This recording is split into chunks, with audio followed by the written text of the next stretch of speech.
I'm excited about this series. It's been a great series. Today is the last day. I'm also excited about next week's series called Together Forever. Now, this might seem like a couples series to you, and you might think, oh, he's doing a couples series in February. And I'm not. It's not a couples series. It's a relationship series.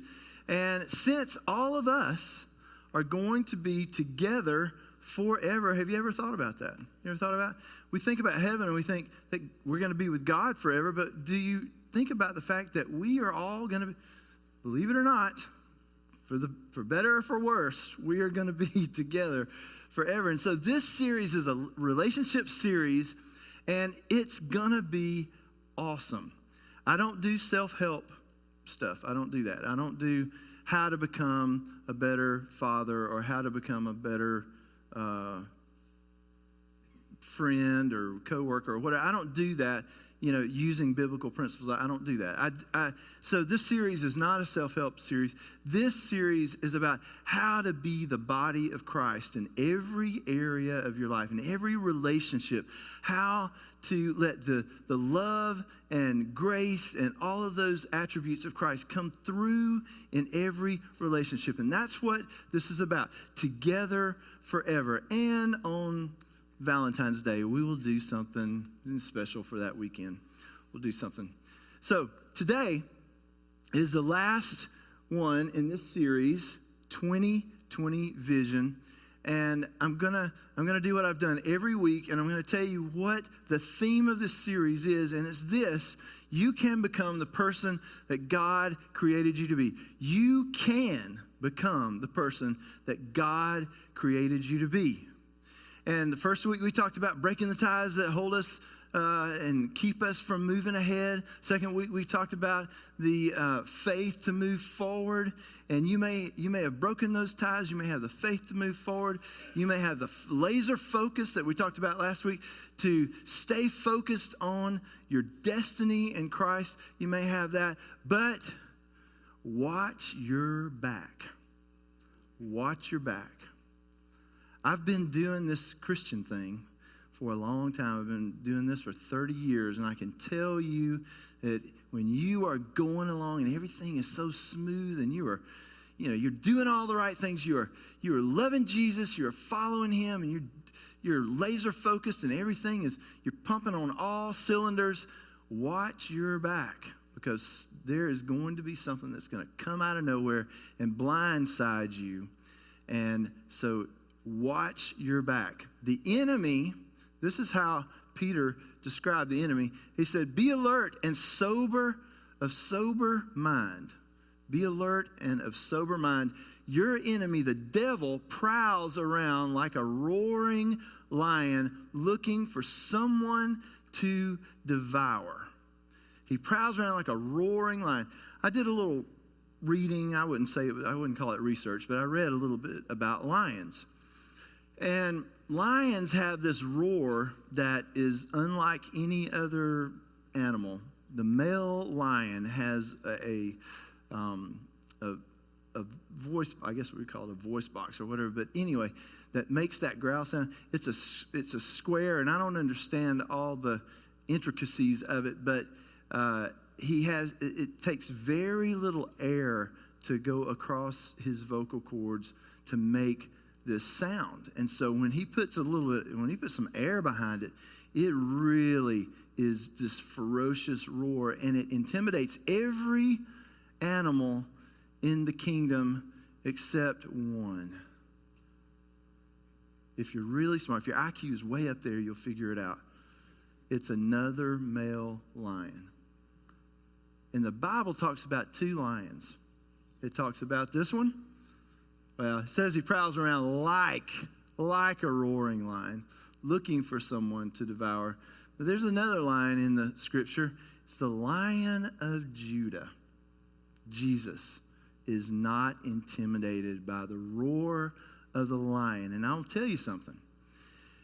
When you have walked long enough with Jesus, those things that come out of nowhere, I know what I'm talking about. Those things that come out of nowhere, those things that would have shaken you to the core before, those things will not intimidate you like they did before. God, I don't know if you realize this, but Christianity will absolutely change you. It will change you. That's the purpose of it. We don't go to church. We don't come to church and say we follow Jesus and just do all this stuff because one day magically we're going to change whenever we die. No, the change begins right now. And this is God's purpose, to transform, to take the old and make that go away and make all things new. And he actually changes us, and he moves us. Someone asked me in a Christian church meeting one time, they said, they actually said this, this person has a problem and I don't think that people can change. And I spoke up and I said, are you kidding me? And this person said, well, can you name anybody who has changed? Like people, their personalities, they just don't change. I said, me? I said, do you remember me a few years ago? Do you remember my temper? Do you remember that a few years ago? I have changed. Things have changed in my life, and things will change in your life. And that's what this series has been about. And if you haven't watched the other weeks, you can go back and you can watch them on the website, thenet.org. And so this is what Christianity is about, change. It's about change. And I don't want to be ambiguous, and I don't want to speak in some lofty spiritual terms so that you don't understand what I'm talking about when I talk about these attacks by the enemy. So let's just look at how the enemy attacks. How does the enemy attack? Two principal ways, and there may be some nuancy things that I'm missing here, but in Hebrews chapter 12, the very first verse of Hebrews chapter 12, we begin, and I wish I could just take like 30 minutes and go through that whole thing. And I thought about doing it, but I'm not going to do that to you. I'm going to get you out fairly soon today. But Hebrews 12, love this. And I just took the part that is important. Let us lay aside every weight and sin which so easily ensnares us. Their weights and their sins. Weights and sins. Not everything that ensnares you, not everything that holds you back is a sin. Some of these things are weights. So a sin would, well, you know what the sins would be, right? I don't have to name sins. You know what the sins are. Weights would be something like insecurity, timidity, fear, anxiety, shame, guilt, things like this that the enemy, he wants to lay those on your shoulder and ensnare you. He wants to ensnare you. He wants to keep you from moving forward. And so when we talk about these attacks by the enemy, we're talking about things that are designed to ensnare you, to hold you back. And it could be 1,000 different things. I don't know your life, and I don't know what it is that ensnares you, but I know the things that have ensnared me and to this day ensnare me. And I recognize those. The Apostle Paul said, we are not ignorant concerning Satan's devices. We know. The Christian, if you've been following Jesus a little while, you'll begin to notice that there are things that the enemy's up to. He's up to things all the time, and if he can't get you this way, he'll get you that way.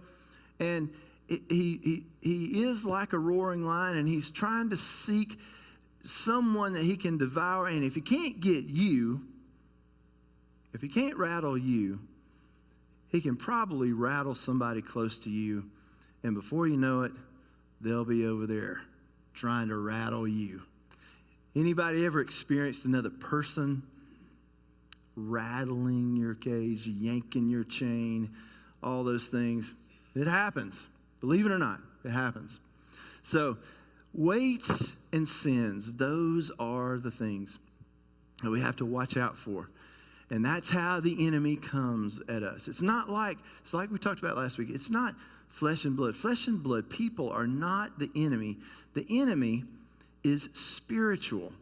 That's why we don't hate people. We love people. Jesus said, don't hate your enemies. Even love your enemies.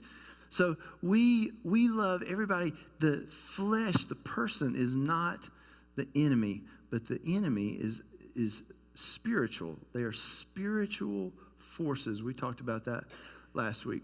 Now, what I want you to know is that you can win the battle. You can win the battle. Will you win or lose? That's the question that you have to answer. Am I going to be someone who wins the battle, or am I going to be someone who loses the battle? Which way are you going to run? Are you going to either run into the battle, or are you going to run away from the battle? We watched this movie with the kids the other night, and it had some of the bad scenes edited out of it, but it was The Patriot with Mel Gibson. And the final scene of the whole movie, Mel Gibson's carrying the flag, and he's running into the battle. And the colonials, they had turned around and they're running the opposite direction. And he said, no, follow me. And he's carrying the flag. And he gets up in front of them and he waves the flag. No, follow me. And so he inspires them and they begin to turn and follow him. And he runs into the battle. You will never win unless you're willing to face the battle. And here is my promise to you, and it's the promise of Jesus. It is the promise of the Holy Spirit that you can win. You can win. You have the ability to win every single battle. Scripture says that God always provides a way out of temptation. Always. Whether you're tempted with a weight or whether you're tempted with a sin, he always provides a way out. But it's not the way that you think. It's not, manning up and being strong and being, like Mel Gibson was in that movie. The guys, we see Mel Gibson and we want to be like that. But we should look to Jesus, because James, the brother of Jesus, says, God opposes the proud, but shows favor to the humble. Submit yourselves then to God. Submit yourselves to God. Resist the devil, and he will flee from you. Come near to God, and he will come near to you. So what is this posture? What is this posture that we take on when we are attacked by something that threatens our security in God, something that threatens our progress toward becoming that person that God wants us to be, something that threatens that change that God is performing in your life? What do? You stop. And you just take a breath, and you stop, and you submit to God. Because this is where the help comes. This is where the power comes. This is where he lifts you up. This is where what does it say? He opposes the proud, but he shows favor. How many of you in those situations would like to be the person with favor? I want to be the person with favor. I got an email yesterday that years ago, it would have just torn me to pieces. I wouldn't have been able to sleep. Would not have been able to think about any other thing. And I got this email yesterday while I was working on this message. And it started, I felt my emotions stirring and things stirring inside. And I said, wait a minute. And I just stopped. Took a breath. My pulse rate came down a little bit. I'm sure my blood pressure came down a little bit. And I said, Lord, I humble myself before you. I belong to you. I am your servant. And whatever you tell me to do, that's what I'm going to do. I'm not going to rely on my own sense of self-preservation, my own sense of right and wrong, my own sense of justice. I'm not going to rely on that. I'm going to submit to you. And then when I did that, guess what happened? Peace happened. And I was able to sleep last night. And you know what it is? It's not the major thing in my life that years ago it would have been. It's just a thing. It's a thing that God is going to lead me through to deal with.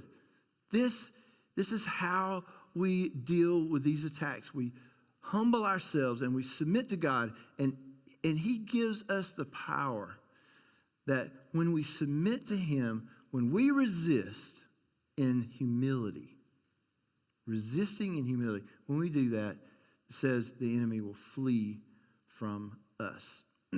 Years ago, before Lene and I, in Hampton at the time, moved here to Huntsville, we were in Montgomery at a mega church there, big church, and the famous author, and I just love the man. I just think he is the most amazing guy. Bruce Wilkinson came to our church. I didn't know him at the time. I didn't know who he was. He had a ministry called Walk Through the Bible, and which sounded very religious to me. And they were announcing this at church, and I kind of whispered over to Lene. I said, I ain't going to that. I'm not going to that. I wasn't interested. Just so you know, religious things turn me off. I don't like the religious forms. I want something that's real. I want something you can sink your teeth into. I want something that's alive.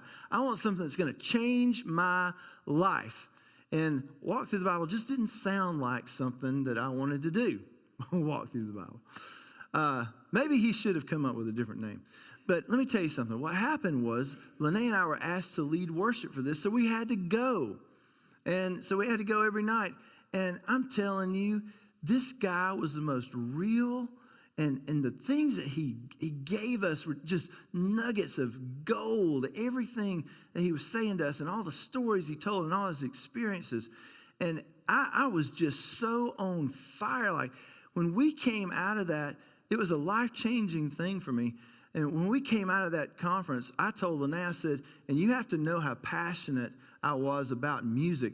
I told Lene, I said, if I could help people like this guy helps people, I would put down the music. And she was absolutely shocked. She said, really?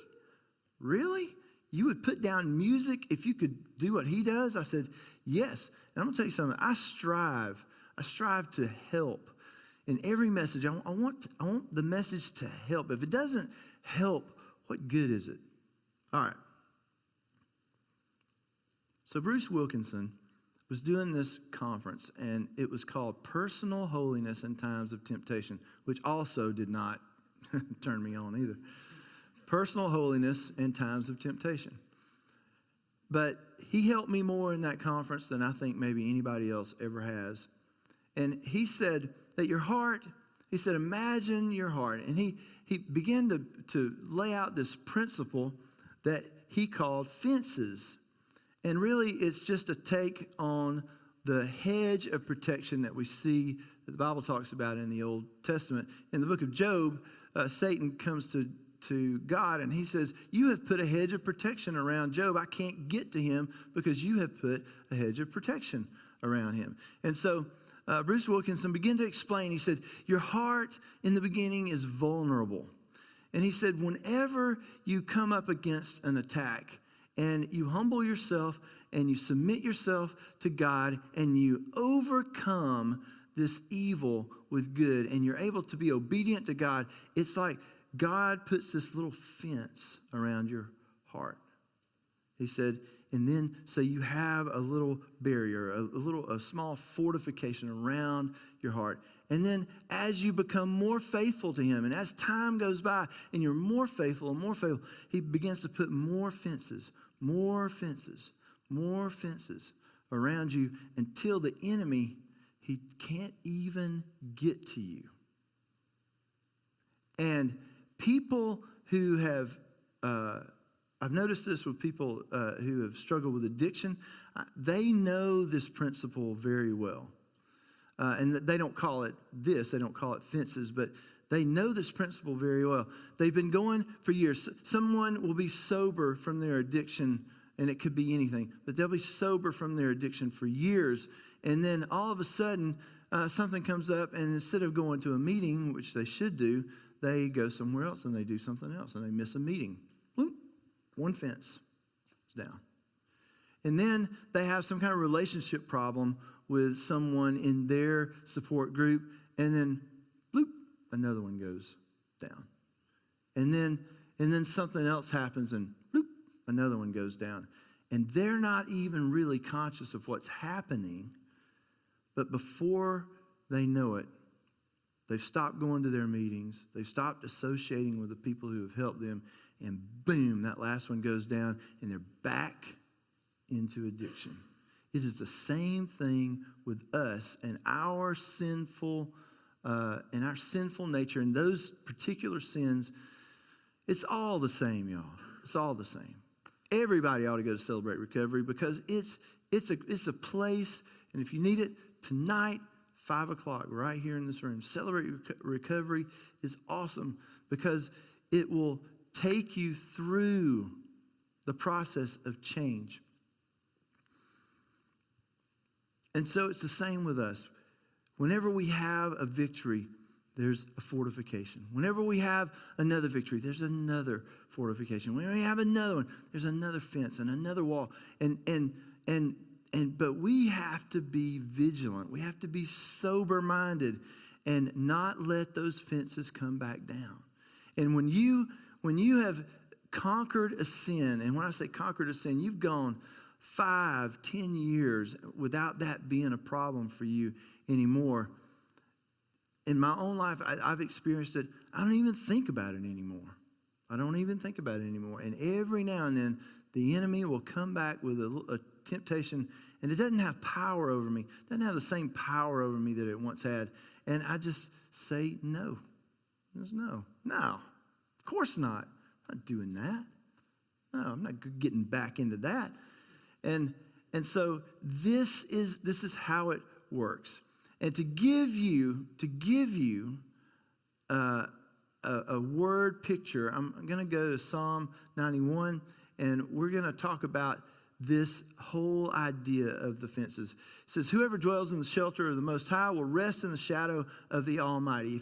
If you dwell in the shelter of the Most High, if that's where you stay, if that's where you live, in the shelter of the Most High, you will rest in the shadow of the Almighty.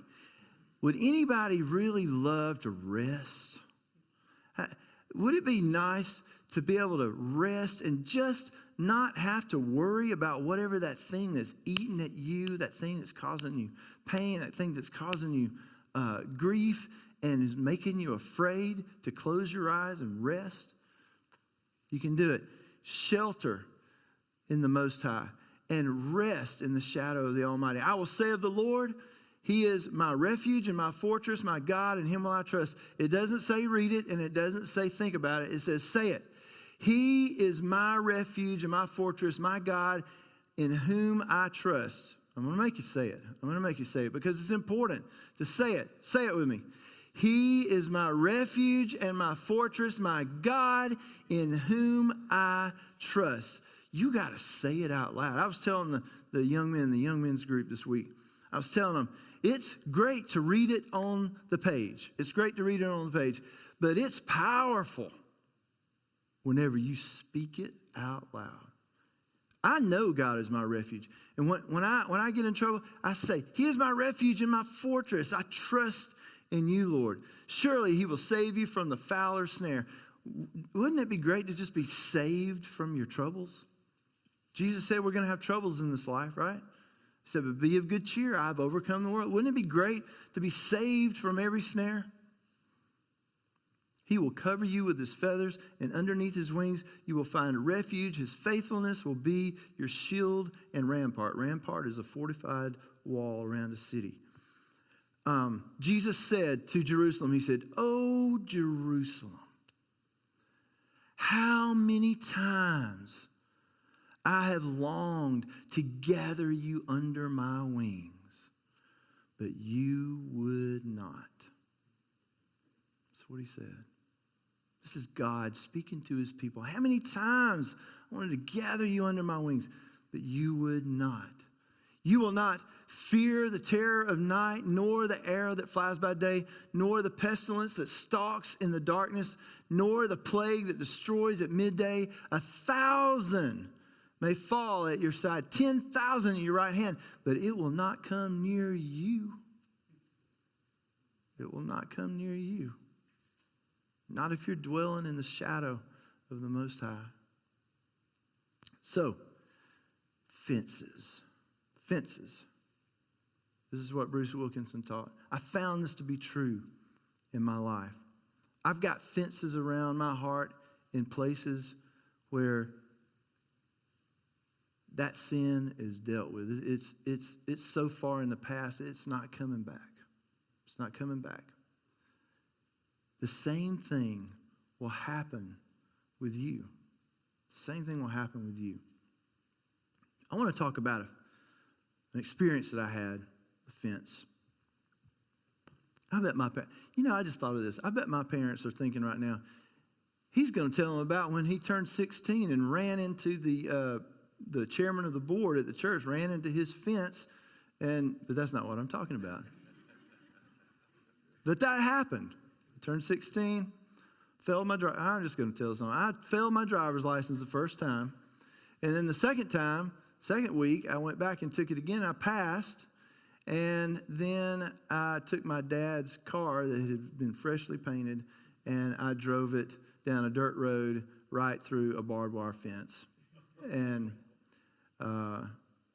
the chairman of the board came out, and I thought, oh my gosh, I have really messed things up now. But that it has nothing to do with this. Years ago, when Lene and I were first married, I had just gotten my builder's license, and I had just become a builder. And I was taking every job that I could get. I needed the money. We needed the money. Hampton was a newborn, and we needed every bit of cash we could get. And I had someone call me, and she said, could you come and look at my house? I need to get my house painted. And I had a crew that worked for me. And I had a painter that worked on my crew, and I didn't take many paint jobs, but the jobs that we did that required painting, and if it wasn't a big job, he would paint the jobs for me. And his name was Phil, and we called him Philly Bean. And he was also the drummer in our band at the church. But Phil was a good guy. And this lady called me, and she said, I need to get my house painted. And I'm thinking, well, this would be a good way to make a little extra money this week. I'll get Phil to come over and paint her house. And so I went and looked at the house. And Phil was a very good painter, by the way. Very good. And I went and looked at her house, and she had all these different pastel colors. She had you can name them, purple, pink, green, and blue, and just all these pastel colors. And she hated her house. They just moved in the house, and she absolutely hated it. And she said, I need to get all the walls painted in the house. And so I took Phil with me, and we looked at it, and I gave her a price. And she said, oh my gosh, she said, that's more than what my husband gave me to budget for this job. And she said, why is it so much? And I began to tell her the process. And I said, look, we always put 2 coats of paint on a wall. You can't just paint 1 coat on a wall. You put 2 coats of paint. It's going to take him a certain amount of time, and that's what I have to budget for. And so that's where your price came from. And she said, well, what about if you just put 1 coat on? And I said, well, we just don't do that. And the lady was so sweet. I remember she was so sweet and so kind, and I wanted to help her so bad. And so this is something I would never agree to now, but then, my early days, I was young, inexperienced, and I said, okay, we'll do 1 coat. And so I told the guy, the painter, and I said, she only wants us to do 1 coat. And he said, dude, I don't think that's going to work. He said, it needs 2. I said, tell you what we're going to do. We're going to buy the best paint. We're going to put it on thick. And he said, okay, I think I can do that.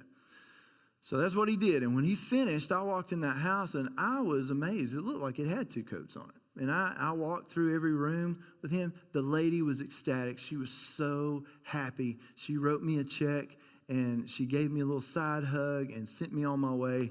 And the next day, her husband calls. And I'm thinking, oh, gosh. I hadn't even met this guy yet.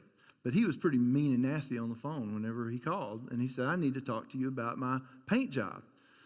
I said, okay. And I went over there, and I looked at it with him, and it still looked good to me. And he found a place in one of the rooms, and he got up I'm not making this up.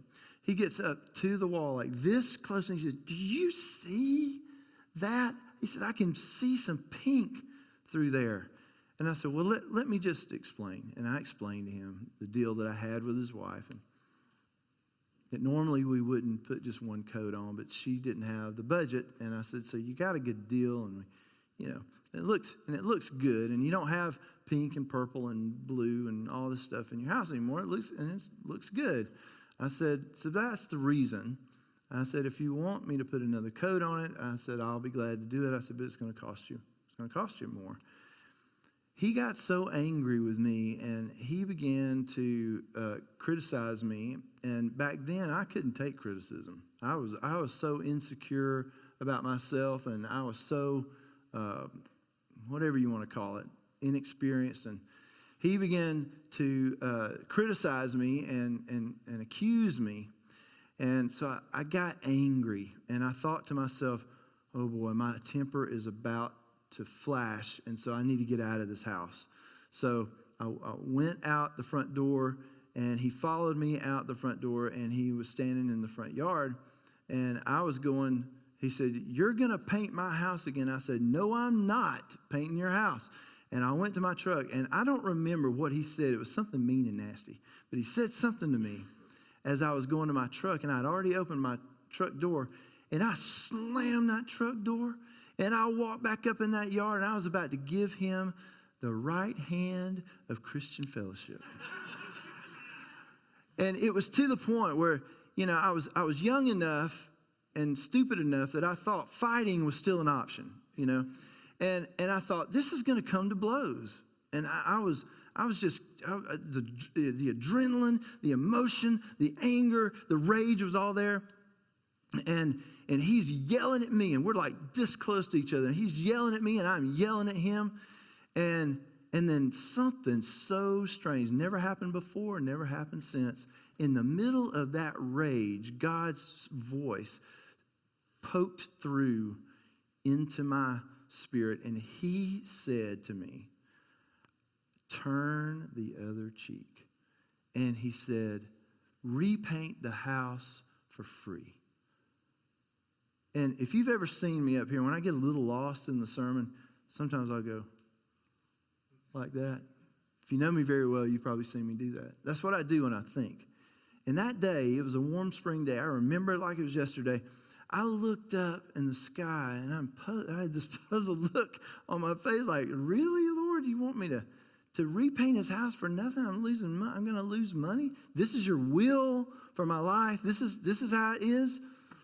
And I'm just I looked up in the sky, and I was kind of doing this, and it was so obvious. I have no poker face, and whatever's in here, it comes out. And so I'm looking up in the sky, and the guy, he starts looking up in the sky. And he said, "What's going on?" And I said, "You know what I'm going to do?" I mean, we had just 2 seconds, we were just yelling, screaming at each other. I said, "You know what I'm going to do?" And he kind of stepped back, and he said, "What?" A little paranoid, And I said, "I'm going to repaint your house for free." He said, "Why would you do that?" Like he's on my side now. Why would you do that? And I said, "Do you really want to know?" And he said, "Yeah." I said, "Well, if you really want to know, I'll tell you." I said, "I'm standing here just in a rage. And all of a sudden I hear the voice of God say, 'Turn the other cheek, paint the man's house again for free.'" And he said, "Really?" And I said, "Yeah."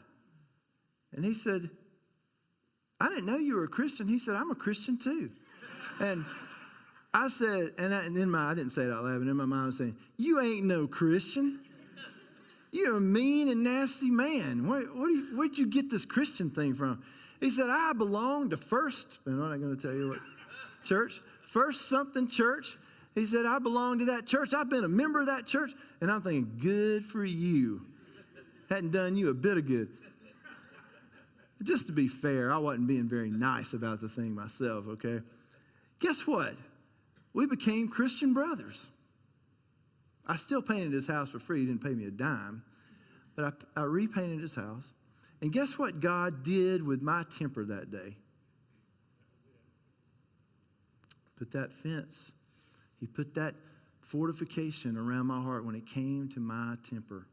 And Lene will tell you that it took many years for the temper to just subside. Lene knows my temper.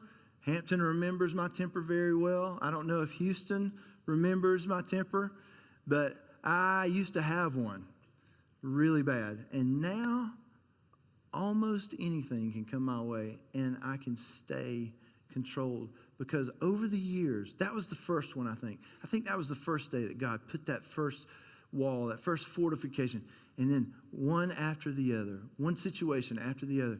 And now I can receive news that would make me angry, and it just does not have that effect. And I know the enemy, he's reaching, but he just can't get there. Fences, it's a real thing. It's a real concept.